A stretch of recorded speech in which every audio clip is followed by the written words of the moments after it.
নমস্কার, তোমরা সবাই ভালো আছো? আজকে আমি নতুন একটা চিকেনের রেসিপি নিয়ে এসেছি, তোমাদের সবার সাথে শেয়ার করব। চিকেন লাগবে 500 গ্রাম, গোটা পেঁয়াজ 4টে, গোটা টমেটো 2টো, রসুন 6-7 কোয়া, আদা হাফ ইঞ্চি ছোট টুকরো করে কাটা, 2 কাপ দুধ লাগবে। প্রথমে আমি কড়াইতে চিকেনগুলো সাজিয়ে দেবো, তারপর 10 মিনিট আমি সেদ্ধ করে নেব।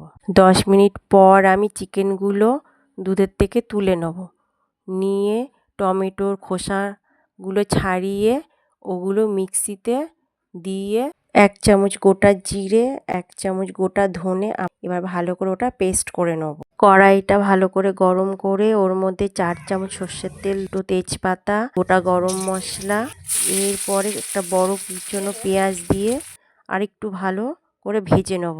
ভাজা হয়ে গেলে ওর মধ্যে মিক্সিতে বাটা মশলাটা দিয়ে ভালো করে নাড়তে থাকবো। 1 চামচ নুন, 1 চামচ হলুদ গুঁড়ো, 1 চামচ ধনের গুঁড়ো, 1 চামচ জিরের গুঁড়ো, 1 চামচ ঝাল লঙ্কার গুঁড়ো, গরম মশলা দিয়ে ভালো করে নাড়তে থাকবো। তেল ছেড়ে দিলে ওর মধ্যে চিকেনটা দিয়ে দেবো। চিকেনটা দিয়ে একটু নাড়াচাড়া করে চিকেন স্টকটা দিয়ে দেবো। চিকেন স্টকটা দেওয়ার পর 5 মিনিট আমি এটা ফুটতে দেবো। 5 মিনিট পরে যেটা ঘন হয়ে আসবে তখন আমি গ্যাসটা বন্ধ করে দেবো। হয়ে গেল আমার চিকেনের একটা নতুন রেসিপি।